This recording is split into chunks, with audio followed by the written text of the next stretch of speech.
It's strange how a single moment can split your life into before and after. Before, you're just living, going through the motions, trusting, believing, maybe even loving. After, you're standing in the wreckage, sifting through the pieces, wondering how you missed the signs. I never thought I'd be the guy telling this story. I always thought I was smarter than that.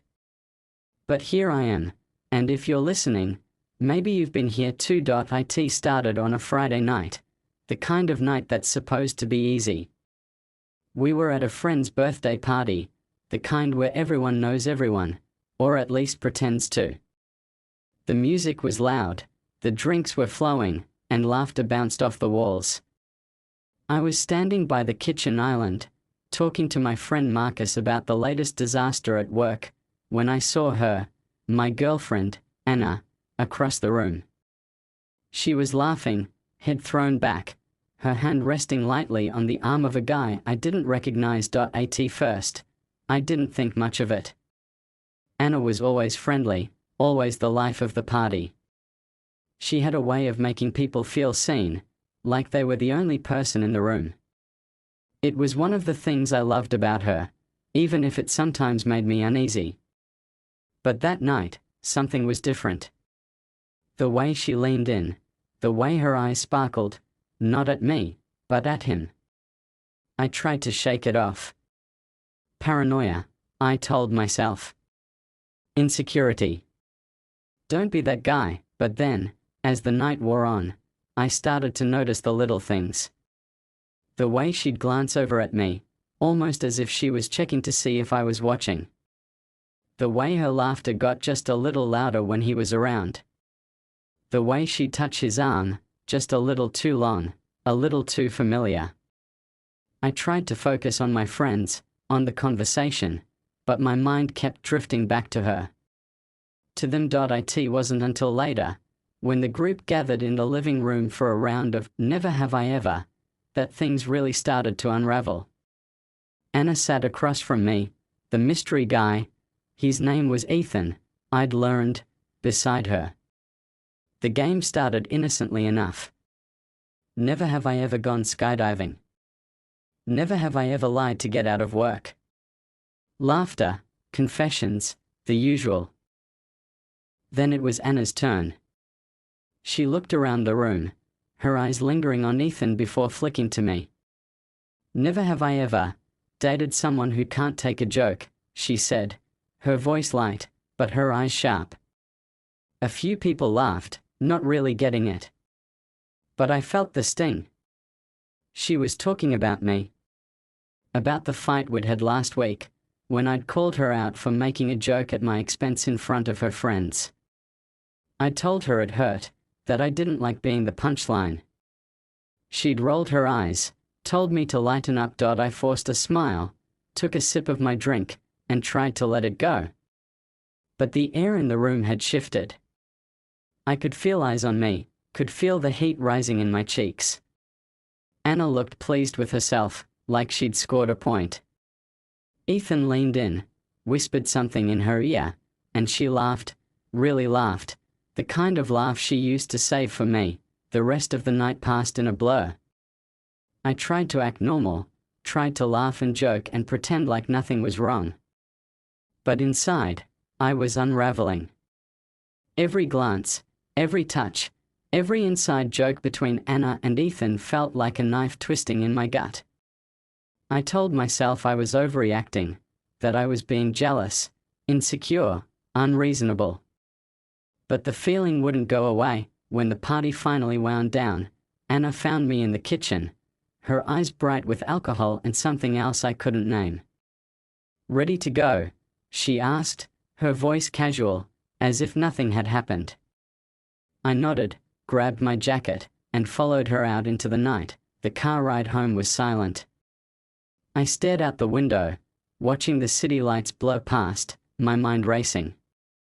Anna hummed along to the radio, tapping her fingers on the steering wheel. I wanted to ask her about Ethan, about the way she'd acted, about the joke she'd made at my expense. But the words caught in my throat. I didn't want to seem jealous. I didn't want to give her the satisfaction. When we got home, Anna kicked off her shoes and flopped onto the couch, pulling out her phone. I stood in the doorway, watching her, waiting for her to say something. Anything. But she just scrolled through her messages, smiling at something on the screen. I cleared my throat. "Did you have fun tonight?" I asked, trying to keep my voice steady. She looked up, her eyes unreadable. "Yeah, it was a good party. You seemed a little quiet, though. Everything okay?" I hesitated. "Just tired, I guess." She shrugged, went back to her phone. I watched her for a moment longer, then turned and went to the bedroom. I lay awake for hours, staring at the ceiling, replaying the night in my head. The way she'd looked at Ethan. The way she'd laughed at his jokes. The way she'd made me the punchline, right there in front of everyone. I told myself I was being ridiculous.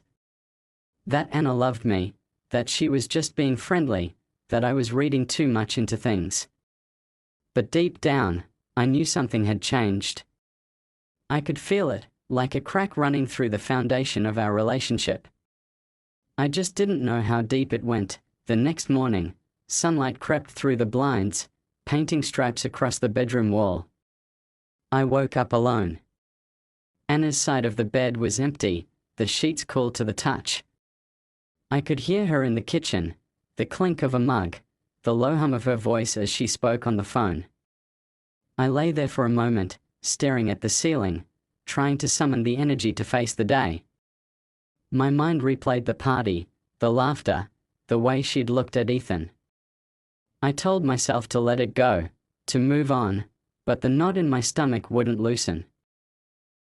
When I finally got up and wandered into the kitchen, Anna was leaning against the counter, phone pressed to her ear, a smile playing on her lips. She glanced at me, then turned away, lowering her voice. I poured myself a cup of coffee, pretending not to notice. She finished her call a minute later, slipping her phone into her pocket. "Morning," she said, her tone bright, almost too bright. "Morning," I replied, keeping my voice neutral. She moved around the kitchen, making toast, humming to herself. I watched her, searching for some sign, some clue to what was going on in her head. But she was unreadable, her face a mask of casual indifference. "Who was that on the phone?" I asked, trying to sound casual. She shrugged. "Just Sarah. She wanted to talk about the party last night." I nodded, not sure if I believed her. I wanted to ask if she'd talked to Ethan, but I bit my tongue. I didn't want to seem paranoid. I didn't want to give her another reason to make me the punchline. We ate breakfast in silence, the only sound the crunch of toast and the occasional clink of a spoon against a mug. When she finished, Anna stood up, grabbed her bag, and headed for the door. "I'm meeting Sarah for brunch," she said, not looking at me. "I'll be back later." I watched her go, the door clicking shut behind her. The apartment felt empty, hollow. I sat at the table for a long time, staring at my coffee, trying to make sense of everything. Was I imagining things? Was I just being insecure? Or was there something more going on? I spent the day in a fog, going through the motions, but my mind kept drifting back to Anna. To Ethan. To the way she'd acted at the party. I checked my phone more times than I'd like to admit, half expecting a message from her, some reassurance, some sign that everything was okay. But there was nothing. When Anna finally came home that afternoon, she was in a good mood, chatting about her brunch with Sarah, laughing at something I didn't quite catch. I tried to join in, to act normal, but I could feel the distance between us growing, an invisible wall I couldn't break through. That night, as we got ready for bed, I finally worked up the courage to ask. "Hey, can I ask you something?" She looked at me, eyebrow raised. "Sure. Last night, at the party, you seemed really close with Ethan." Is there something going on there? She laughed, shaking her head. Are you serious? He's just a friend. You're not jealous, are you? I hesitated, not wanting to give her ammunition. No, I noticed you two seemed to hit it off. She rolled her eyes. You're being ridiculous. I can't believe you're making a big deal out of this. I felt my cheeks flush. I'm not making a big deal out of it. I noticed, that's all. She sighed, climbing into bed. You need to trust me. I'm with you, not him. Don't ruin this by being insecure. I nodded, but her words didn't comfort me. If anything, they made me feel worse. I lay awake long after she'd fallen asleep, listening to the sound of her breathing, wondering if I was losing my mind. The days that followed were a blur of routine and tension. Anna was distant, distracted, always on her phone, always laughing at messages I couldn't see. I tried to ignore it, tried to focus on work, on friends, on anything but the growing sense of unease gnawing at my insides. One evening, a few days later, we were out with friends at a local bar. The group was lively, the conversation flowing, but I couldn't shake the feeling that I was on the outside looking in. Anna was animated, telling a story about a trip she'd taken years ago.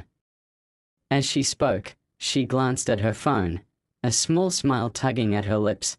Then, out of nowhere, she said, "You know, Ethan would love this place. He's always looking for new bars to try." The words hung in the air, heavy and awkward.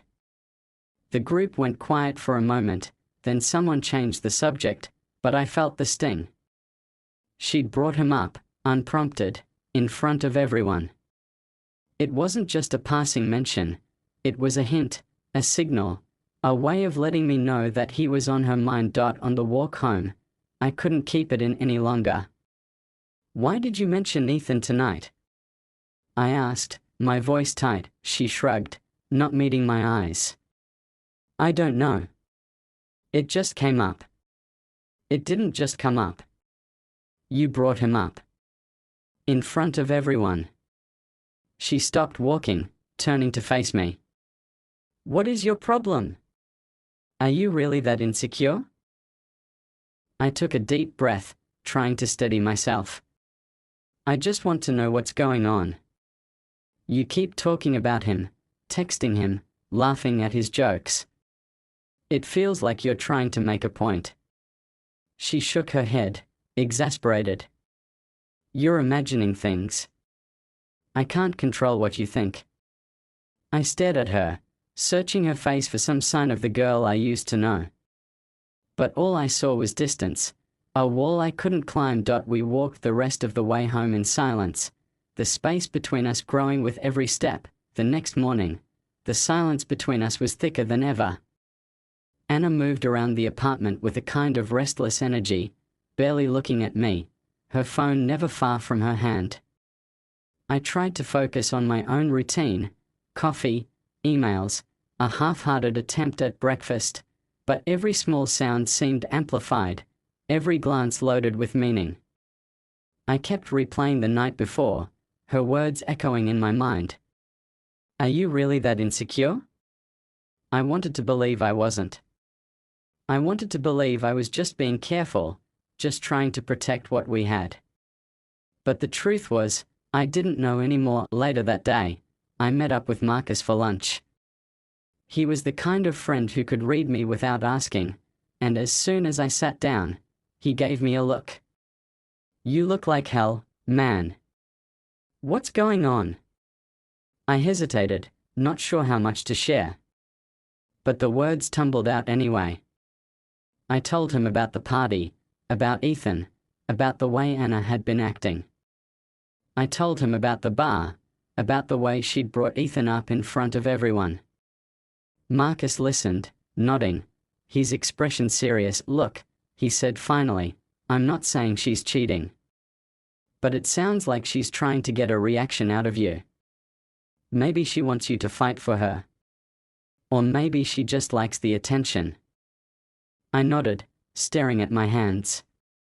I just don't know what to do. I feel like I'm losing her, but every time I try to talk about it, she makes me feel like I'm crazy. Marcus leaned in, lowering his voice. You're not crazy. Trust your gut. If something feels off, it probably is. I left lunch feeling both better and worse. Better because I wasn't alone. Worse because I still didn't have any answers. That evening, Anna came home later than usual.